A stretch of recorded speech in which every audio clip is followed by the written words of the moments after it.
샬롬. 오늘 하루도 주님의 평강이 여러분의 삶 속에 충만히 채워지시기를 주님의 이름으로 축원드립니다. 오늘은 시편 45편 1절로 17절의 말씀을 가지고 그리스도인의 마음과 자세라는 주제로 우리가 묵상한 것을 한번 나누어 봅니다. 글재주와 말솜씨는 타고난다라는 말이 있죠. 일명 공감이 가기도 하지만 꼭 그런 것만은 아니라고 생각을 합니다. 소설가 이만개 씨는 일상 언어와 출판 언어라는 책에서 글솜씨와 말재주에 대해서 그 차이를 이렇게 설명하고 있습니다. 말재주 좋은 사람이 글솜씨 또한 뛰어날 가능성이 높다. 그러나 말을 잘하는 사람이 곧 글을 잘 쓰는 사람이 될 수 있는 것은 아니다라고 말하고 있습니다. 저도 필체가 별로 좋지 않습니다. 그러나 어떤 성도들 앞에서 어떤 집회에서 세미나에서 이 말을 언어를 전달하는 것은 뭐 은사가 있는지 참 잘하는 것 같아요. 그런데 반면에 글을 쓰라고 그러면은 이게 뭐 지렁이 기어가는 것 같기도 하고 나는 알아보는데 남들은 전혀 알아보지 못합니다. 급할 때 또 더욱 그렇습니다. 그러나 차분하게 앉아서 쓸 때는 또 볼만하게 또 쓰기도 합니다. 의사들이 그렇죠. 그들은 의술이 뛰어납니다. 지식이 지혜가 충만합니다. 신지혜, 신지식이라 하죠. 근데 의사들이 글씨를 쓰는 거 보면 엉망입니다. 엉망입니다. 아주 엉망입니다.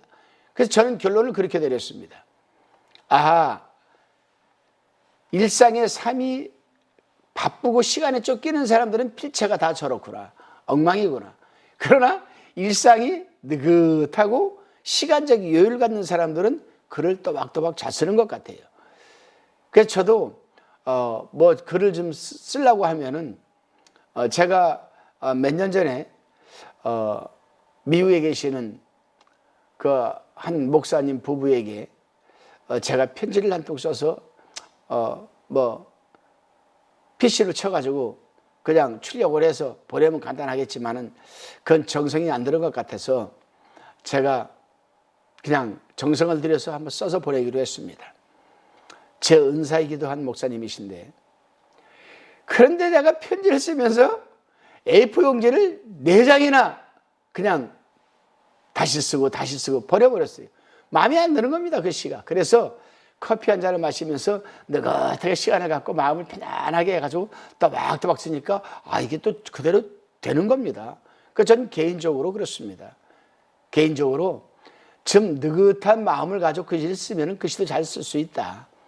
그래서 저는 성격이 좀 약간 급한 편이라 옛날에는 뭐 엄청 급했죠, 제 성격이. 남들이 하나 그러면 나는 6가지 갔으니까요. 근데 요즘 성격을 좀 느긋하게 지금 다운을 시켜서 생활하니까 마음도 편하고 쫓기지도 않는 것 같고 글씨도 좀 쓰일 수 있는 것 같아요. 그렇습니다, 여러분. 대체로 말도 글도 솜씨가 좋은 사람이 있는가 하면 말은 달변인데 글은 엉망인 사람이 있고 반대의 경우는 얼마든지 가능합니다. 그 이유는 말재주와 글솜씨가 일정한 상응관계를 갖고 있기는 합니다. 그렇다고 1:1 대응관계는 아니기 때문이라는 것 분명합니다. 결국 글솜씨와 말재주는 끊임없이 갈고 닦고 노력하는 것이 더 중요하다고 생각을 하게 됩니다. 이제 본문 1절에 보면은 내 마음에서 좋은 말이 넘쳐 왕에 대하여 지은 것을 말하니 내 혀는 필객의 붓과 같도다. 이렇게 지금 기록하고 있습니다. 이 말씀은 고라 자손이 왕에게 글을 올리며 즐거워하는 모습을 표현한 것이죠. 물론 기쁨에서 쓴 글이라 더욱 그리했을 것입니다만은 감사와 기쁨 속에서 쓴 글이 어떤 왜곡이나 누군가에게 비수를 꽂는 글이 아닐 터이니 긍정적이고 밝아 쓴 것은 자명한 일입니다. 글이든 말이든 그 사람의 내면의 상태가 어떠하냐에 따라서 다르게 나타나는 것입니다. 평소의 마음 자세가 가장 중요한 것이라고 저는 생각을 합니다. 그래서 많은 이들이 말하기를 글은 그 사람의 내면을 보여주는 창과 같다, 이렇게 말합니다. 왜곡이나 편견이 나올 여지를 주지 않는 마음의 묵상이 참 중요하다는 것을 새삼 깨닫게 되는 것이죠. 이것을 응용을 해서 우리에게 대입을 시켜서 우리가 성경을 읽을 때도 마찬가지고 필사를 할 때도 마찬가지입니다. 엉뚱한 마음을 갖고 부정적인 마음을 갖고 성경 필사를 하면 글씨가 잘 써지질 않아요. 그리고 엉뚱한 마음을 갖고 엉뚱한 생각을 갖고 잡생각이 들어오는 가운데에서 성경을 읽다 보게 되면 그 성경에 감추어진 비밀한 하나님의 뜻을 우리는 읽을 수가 없습니다. 발견해낼 수가 없죠. 그래서 우리는 성경 읽을 때에도 조용한 시간에, 한가한 시간에 여유로운 마음을 갖고 차를 한 잔 마시면서 무릎을 꿇고 성령 하나님, 이 시간 살아계신 하나님의 말씀을 대합니다. 저의 눈을 열어주셔서 하나님의 기이한 법을 보게 하소서. 다윗의 신앙 고백과 같은 이런 마음과 자세로 하나님의 말씀을 읽고 대할 때에 놀라운 하나님의 성령님의 감동과 하나님의 뜻이 쏙쏙 깨달아지는 역사가 충만할 것입니다. 요한계시록 21장 2절을 보게 되면 하늘에서 내려오는 그리스도 교회인 새 예루살렘을 신부가 남편을 위해 단장한 것 같다라고 이렇게 기록하고 있습니다. 솔로몬이 지은 아가는 이것을 그리스도께서 당신의 신부되는 교회에 대한 사랑의 모습으로 해석을 해 주었습니다. 여기 제45편은 솔로몬 왕과 바로의 딸과의 결혼식을 배경을 하고 있는 것 아니겠습니까? 본문 1절에서 8절에 대한 묵상의 나눔을 한번 살펴봅니다. 시인은 영감을 얻어서 영원 깊은 곳으로부터 기쁨으로 흘러나오는 것임을 밝힌 후에 1절에서 왕의 인격과 능력과 통치에 대하여 최상의 찬사를 지금 보내고 있습니다. 그렇습니다, 여러분.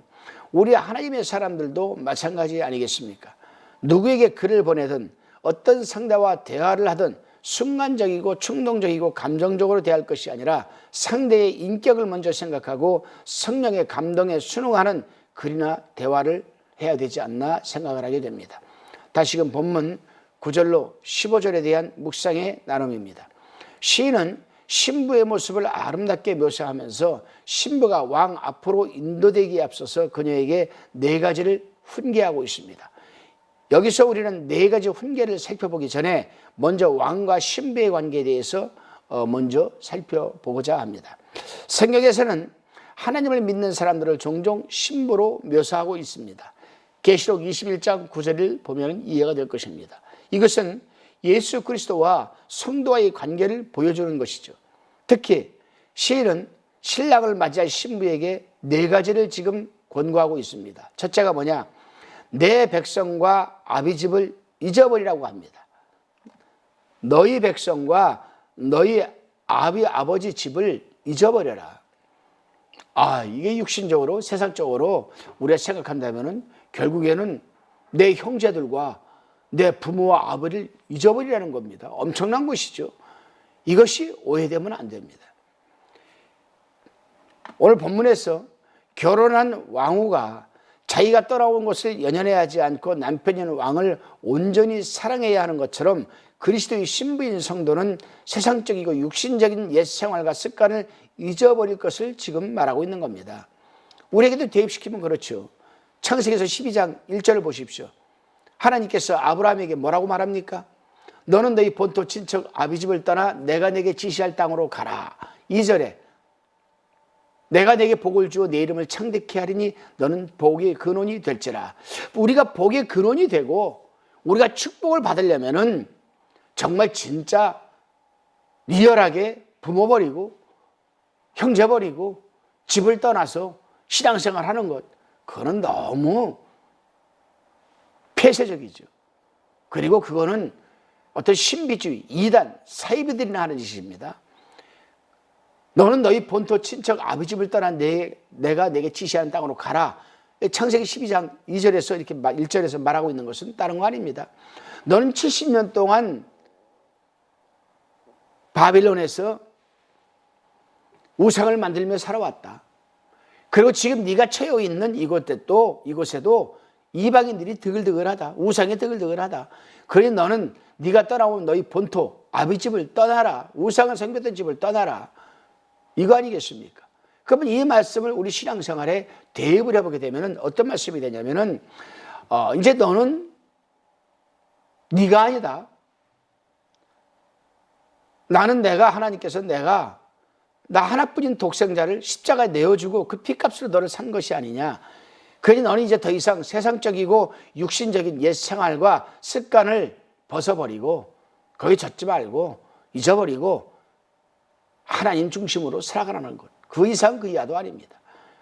두 번째로 신랑이 되는 왕만을 사모하고 존경하라고 지금 권고하고 있습니다. 왕이 신부에게.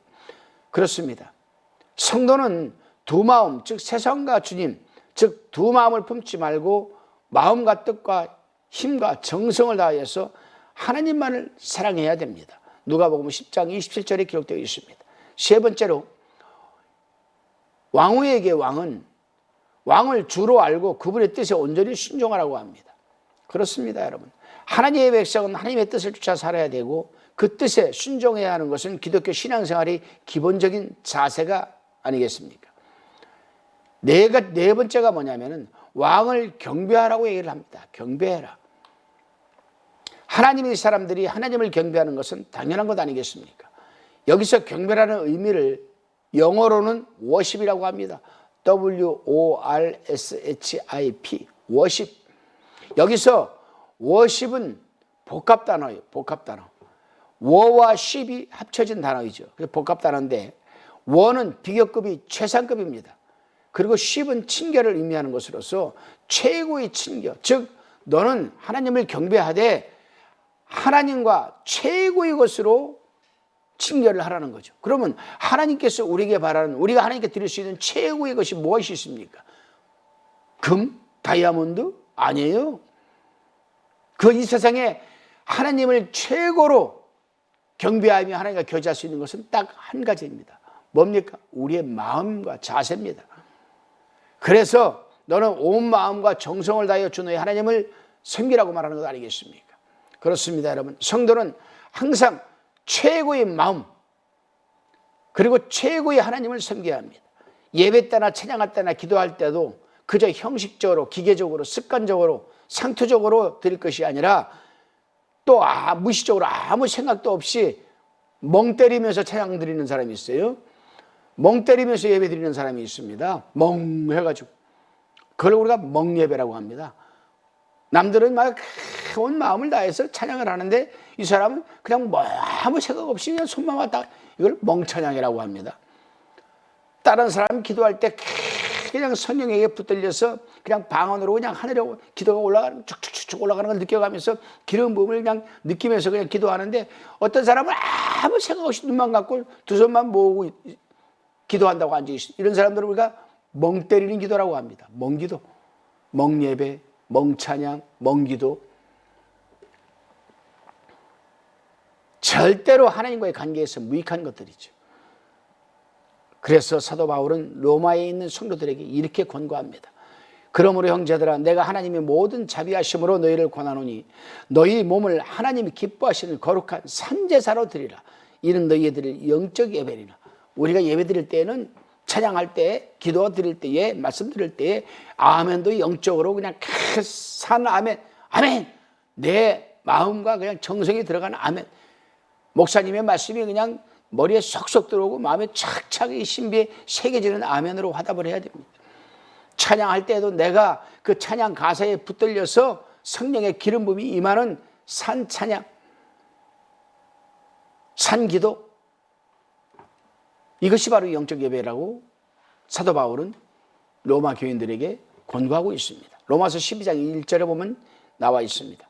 여러분, 오늘 하루도 온 마음과 정성을 다해서 여러분들이 살아가는 삶의 필드에서 하나님을 최고의 마음으로, 최고로 섬기시기를 바랍니다. 그러하기 위해서 여러분, 산기도, 산찬양, 산예배, 산아멘, 늘 성령에 감동되어서 붙들리는 예배가 충만하시기를 주님의 이름으로 축원합니다. 기도하시겠습니다. 주님, 감사합니다. 대인관계에 있어서도 상대에게 글을 보내면서도 감정적이고 충동적으로 하지 않도록 도와주시고, 예배를 드릴 때나 찬양과 기도를 드릴 때에도 무의식적으로, 습관적으로, 기계적으로, 상투적으로 하나님을 경배할 것이 아니라 죄사함의 은총과 구속의 은혜의 진정한 기쁨과 감사가 넘치는 최고의 마음과 정성과 자세로 하나님을 섬기게 하여 주옵소서. 감사드리오며 예수님의 이름으로 기도드리옵나이다. 아멘.